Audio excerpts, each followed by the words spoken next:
Bueno, estas dos situaciones generaron una cierta discusión acerca de si vale, no vale, está dentro del reglamento, qué es lo que pasa con todo esto, por qué lo permiten los árbitros, sirve o no sirve. Muchos decían, no, pero es un fantasma, no sirvió de nada.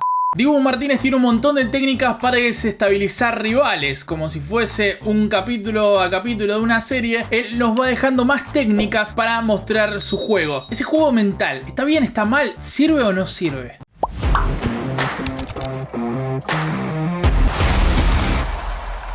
Mucho hablamos de lo que el Dibu representa para la selección argentina, pero atrás tiene toda una historia muy interesante para contar. En este mismo video no solamente vamos a conocer qué clubes del fútbol argentino lo rechazaron, cuáles le dieron lugar, qué equipo, claramente ya lo saben, el Arsenal, pero cómo fue su historia en la liga inglesa y todo lo que tuvo que afrontar para poder llegar hasta donde llegó. El momento en las selecciones juveniles que cambió para siempre su historia, no solamente en cuanto a él mismo, sino también en cuanto a la visión de los demás. Y también algunas cuestiones que tienen que ver con su secreto en los penales, con un paper científico espectacular que surgió en las últimas semanas. Toda la historia de Dibu Martínez, uno de los pilares de la selección argentina de Scaloni, en este mismo video. Dibu, nacido en Mar del Plata, tiene una historia atrás muy interesante. Su papá vendía pescado en el puerto y su mamá era empleada doméstica. No son pocas las veces en las que su infancia estuvo envuelta en la carencia, momentos donde lamentablemente las deudas los sobrepasaban, y varias veces, lo ha contado Dibu Martínez, escuchó a su padre llorando por la cantidad de deudas que tenían y cómo les costaba absolutamente todo. Al mismo tiempo, él fue creciendo y a la edad de 4 o 5 años ya se empezó a probar en clubes. Cuando va creciendo también se empieza a probar en otros clubes de otro calibre, digamos, como son por ejemplo Boca y River. En ambos equipos fue Dibu Martínez, hizo pruebas pertinentes, pero recibió la misma respuesta en ambos equipos. La respuesta fue que no estaba a la altura de lo que buscaban en sus juveniles. Tanto Boca como River rechazaron al actual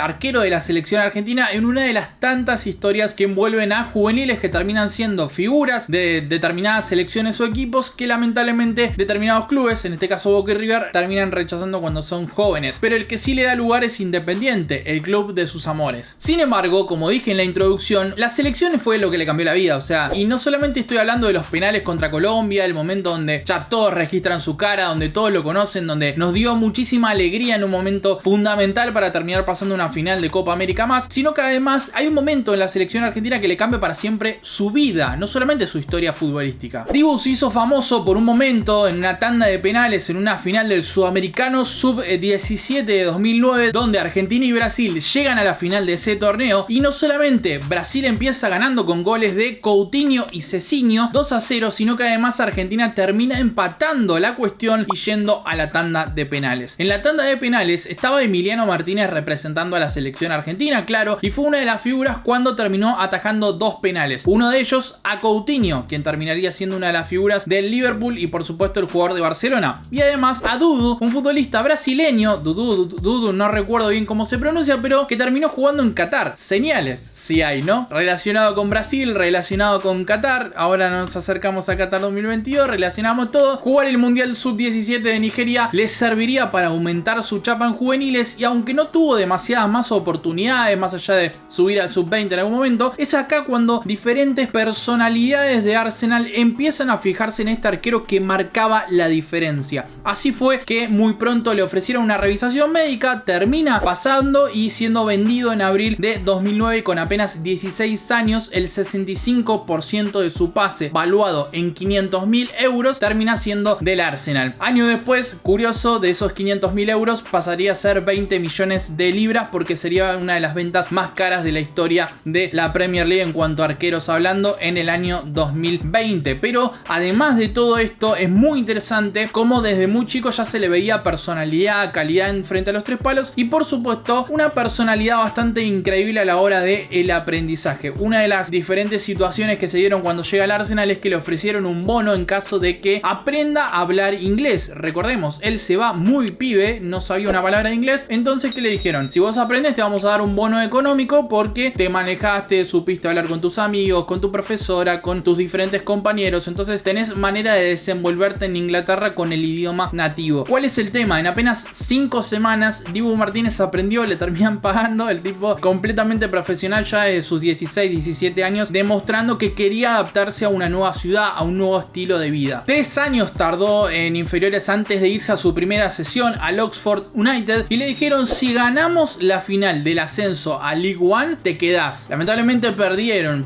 esa final y Dibu Martínez debió volver al Arsenal, un club que lamentablemente tuvo muchos arqueros en sus últimos tiempos y muy pocas oportunidades le dieron a Emiliano Martínez en todo ese tiempo, porque si lo vemos, lo cedieron al Sheffield Wednesday, al Rotterdam United, también a los Wolves, al Getafe, se fue a España en algún momento, al Reading, se fue a diferentes clubes seguido en calidad de, bueno, préstamo, y vamos a probar a ver cómo te van sus diferentes travesías en diferentes equipos de segunda, de tercera, de diferentes equipos importantes. Recién tras su paso por el Reading, ese último club que les nombraba, fue cuando lo empezaron a ver de otra manera. 5 vallas invictas en 18 partidos del Championship, una liga por demás complicada, ya lo sabemos, y lo tomaron como uno de los 3 arqueros de Arsenal. Sería importantísimo en FA Cup, sería importantísimo también en Community Shield, pero por supuesto sería el momento, lamentablemente, la grave lesión de Bernd Leno, el arquero alemán, la que le terminaría dando su lugar a mediados de 2020 como titular del Arsenal, y a partir de ahí un despegue impresionante porque pudo mostrar sus condiciones. Así fue que en la temporada 19-20, tras recibir 24 goles en 23 partidos, pero mantener la valla invicta 9 veces contra rivales importantes como Leeds, Manchester City,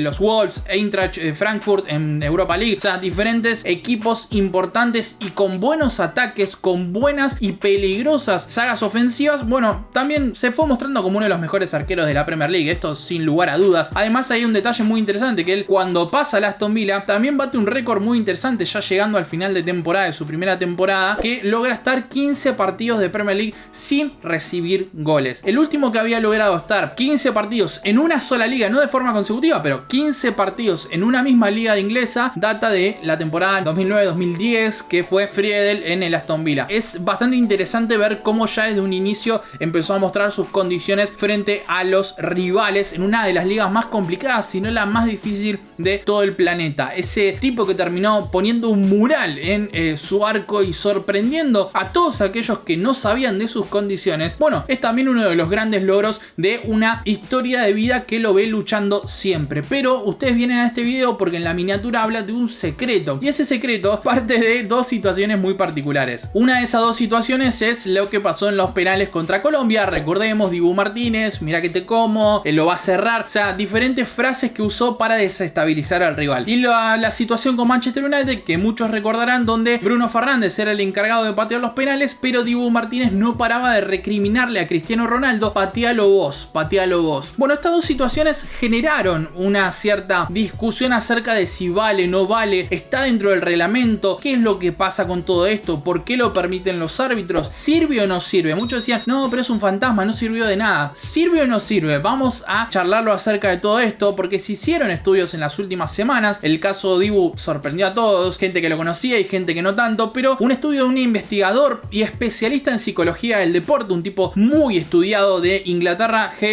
Jordet, un tipo que estableció de una forma magistral un hilo de Twitter en donde fue contando diferentes estudios que habían hecho acerca de la importancia del factor psicológico en los penales, porque a veces, o sea, van a ver que varias estadísticas que les voy dando, ustedes dirán: bueno, pero eso ya lo sabía sin saber las estadísticas. Pero está bueno saber que en base a una, qué sé yo, 5.000 goles que estudias, hay un porcentaje en donde se va dando un patrón, porque los seres humanos pueden ser estudiados y bueno, podemos determinar ciertos patrones acerca de cómo reaccionamos ante diferentes estímulos. En primer lugar, está comprobado que los jugadores tienen un 10% menos de probabilidades de anotar cuando tienen una distracción enfrente, ya sea haciendo movimientos el arquero, acercándose al pateador, parándose de forma simétrica, ¿viste? No parándose en el medio del arco, sino a un costado. Ya eso te desestabiliza y eso hace que tengas un 10% menos de probabilidades de hacer gol. Hay una parte del estudio de este investigador que es muy interesante, que dice: si el arquero pierde el suficiente tiempo hasta que el árbitro decide, che, basta, lo vamos a patear ahora, y le da la posibilidad al pateador tras perder una larga cantidad de tiempo, ese tiempo hace que la probabilidad de anotar un gol por parte parte del tirador disminuya hasta un 30%. Es decir, si vos haces tiempo, pero encima le sumás distracción visual, haces que el gol, la probabilidad de gol disminuya muchísimo. Edwin van der Sar, un histórico en esa materia, Dudek, ex arquero del Real Madrid y también del Liverpool, fue muy conocido en su faceta. Tim Krul y la historia que sabemos de Luis Van Gaal en el Mundial poniéndolo para defender ante los penales. Lehmann con el papelito, desestabilizando a los jugadores argentinos que, bueno,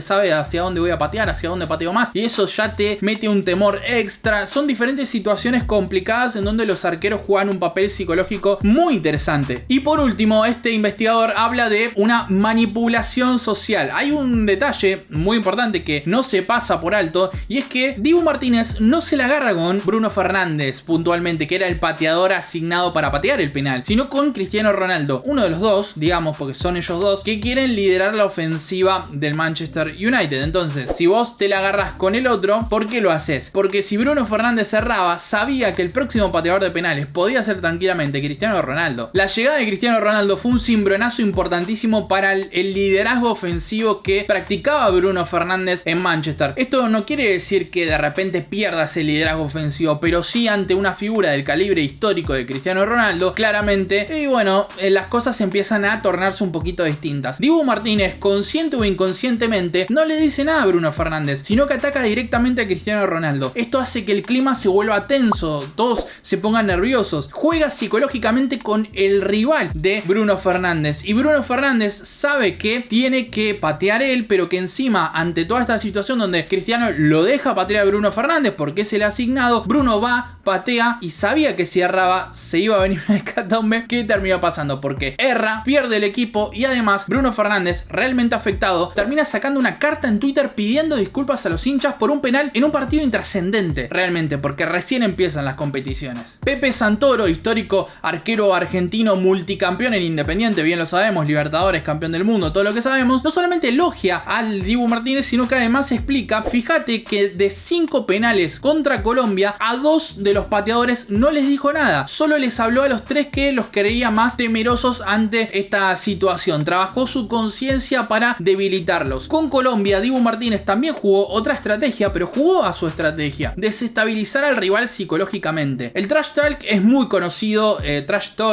no sé bien cómo se pronuncia, pero es muy conocido en diferentes deportes. Es conocido en todos los equipos de contacto. Puede aparecer en el handball, como también aparece muchísimo en el básquet. En la NBA es muy conocido. Hace apenas unas semanas Facu Campazzo dio una charla en Caja Negra donde contaba de cómo lo recibieron en la NBA con estas frases, esta forma de desestabilizar psicológicamente al rival a partir de te encaro y te digo de todo, te hablo incluso de cuestiones personales, porque pasa mucho y pasó toda la vida. Ruggeri tiene un montón de historias contando de cómo era en su época. Hay muchos jugadores que lo usaron a lo largo de la historia. En la NBA es muy conocido, desde Michael Jordan hasta algunos que son más especialistas incluso, pero en el fútbol era como que ante las miles de cámaras que aparecían no había muchos jugadores que se animen a mostrarlo al 100%. Dibu Martínez se animó a mostrar esa faceta y terminó sacando ventaja en diferentes situaciones. Es una herramienta sin penalización, o sea, no está bien ni mal. Vos podés definir si te parece ético o no es ético, pero legal no hay nada que lo impida. No hay ninguna situación del fútbol, mientras no falte el respeto y no acuda a la violencia, no hay nada que lo impida. Entonces, mientras tanto, vamos a seguir viendo situaciones así de Dibu Martínez. Algún día le va a fallar, claramente, pero mientras tanto le viene funcionando muy bien y así se erigió como una de las grandes figuras de la escaloneta. En las próximas horas estate muy atentos porque vamos a cubrir de lleno todo lo que tiene que ver con el partido contra Uruguay y Perú. Te espero, suscríbete, hacete miembro si querés ventajas exclusivas y nos vemos en las próximas horas.